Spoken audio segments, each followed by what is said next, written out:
Hey guys, welcome back to the channel. Today I got a good one for you guys. This one's for all you bank fishermen out there.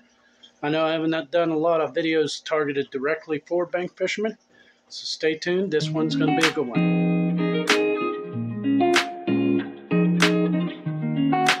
Alright guys, let's get started. Okay guys, first lure that I use as a bank fisherman is some type of tube. Okay, this is a white pearl zoom tube. I like the green pumpkins and the green pumpkin cotton candies, watermelon, black and blue. Couple ways to rig it. Normal tube style, cause the death spiral. Another way is Texas rig it. That's going to be called the stupid tube. Lets it glide down. Gear I would use just a 2000 or 3000 size open face reel with probably a I don't know, 7-foot medium action, fast action rod. I would run this on 8-10 pound fluorocarbon line. Places I'd fish them, well, there's no real wrong places to fish them, guys. From the bank, if you've got a lay down, maybe up along the edges of the lay down. Docks, if you can cast along the docks, hit the edges of the dock. Overlays, trees that are overhanging, flip it or skip it up underneath there. Stumps, if you can see some stumps. Long grass edges, all perfect places for that.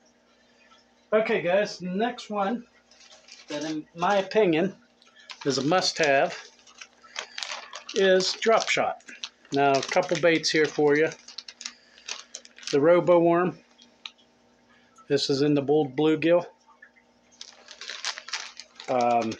Excellent choice. This is a 4-inch. Okay. I nose hook that. Again, open face reel, 7-foot, 7.2-foot rod, action rod, medium to medium light action rod. Got another one here for you. This one is the hologram shad by Robo.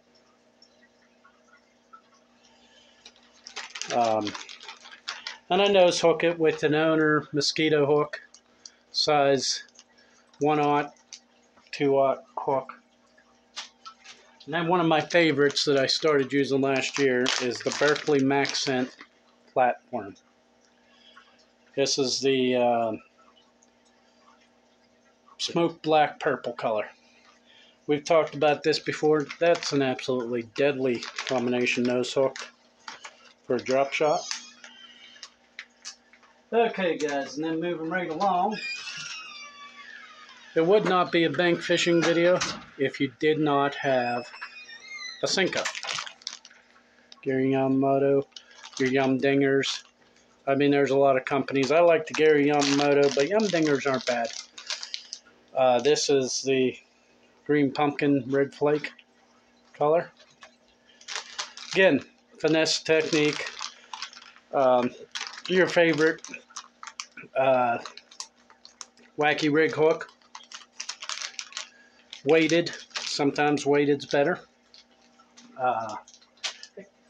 Get down there. Come on. Fish this around your docks, grass lines.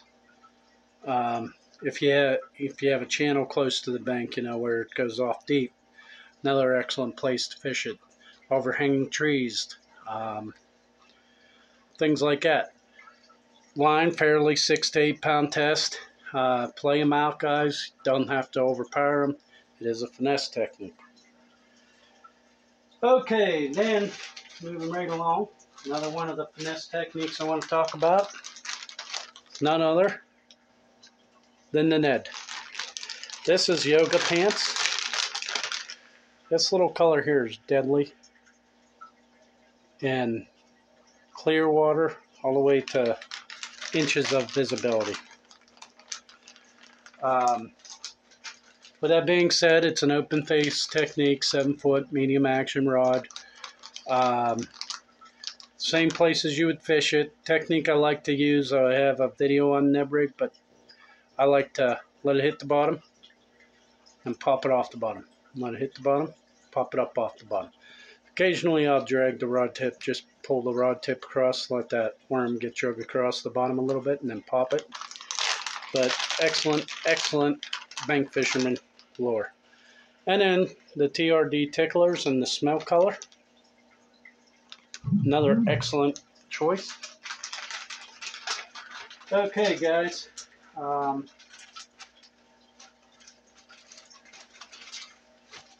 Another excellent choice is your 3-inch Kitex. This one is baby bass color. I have the shad color for you, as well as the June bug color. Use your favorite swim bait head, guys, or your underspin. Fishing it all along the grass lines, rock ledges, you know, maybe some brush that's sticking out, up in the coves, you know, anywhere where you can get from the bank that looks fishy, fish a Kitex. You'll catch some fish. Okay, guys, moving right along.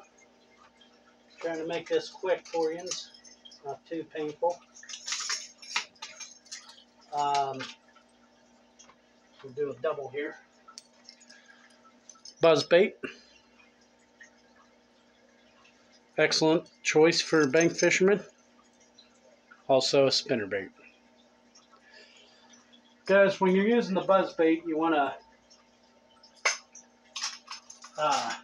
keep in mind you want to throw it around, lay down stalks, things like that. You want to speed it up, then kill it, speed it up, kill it. But it's got to be fairly quick because buzzbait, you know, if you stop it, it'll sink. Spinnerbait, you know, around dock pilings, stumps. I like throwing it around bridges. Anywhere where it can bring that bait through. But the key with the spinnerbait and our next bait is to remember a little bit of chop on the water is key. If you've got calm conditions, they don't tend to get as many bites. Okay, guys, I got 2 more for you, and then I think I'm going to wrap it up.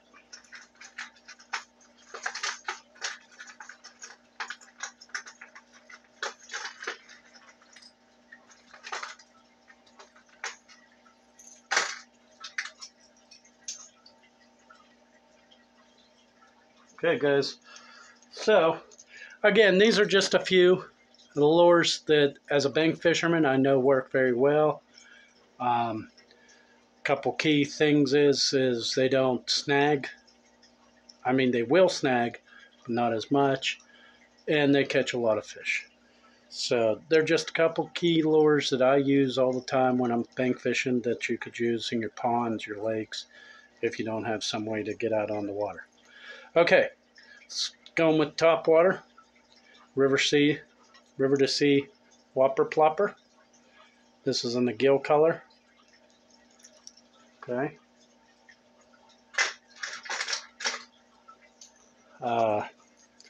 Some kind of popper.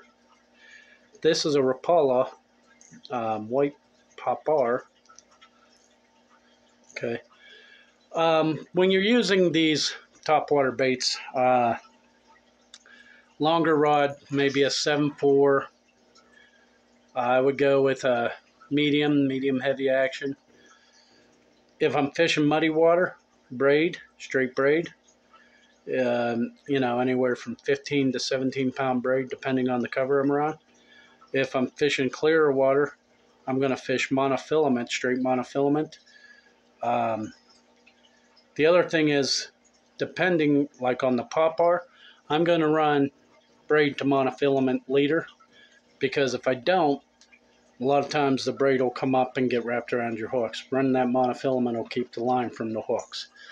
So I'll run a braid to monofilament regardless of the water conditions when I'm running like a popping style bait.